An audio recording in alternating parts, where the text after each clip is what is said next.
This is 1 Minute Mental Health, and I'm Dr. Roseann Capanna-Hodge, and we're talking about how trauma affects the brain.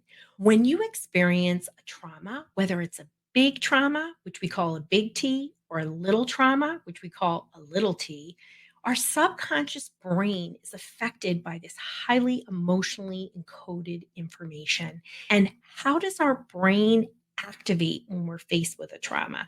So, our emotional center in our brain, our amygdala, takes that information, decides if this is something we should be worried about, and it starts a flood of cortisol in the brain. Then, our executive functioning system or our brakes of our brain tell us, hey, put the brakes on or not.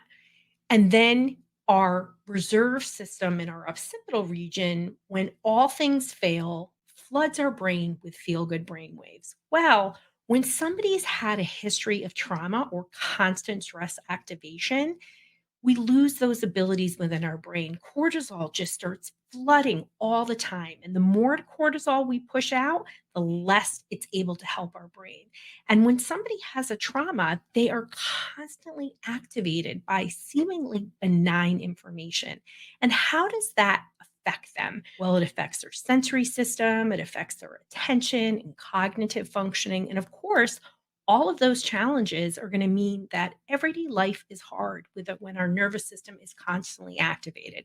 So the key for somebody who's experienced trauma in any form at any time is to do things to calm and regulate their nervous system and of course seek trauma informed therapy.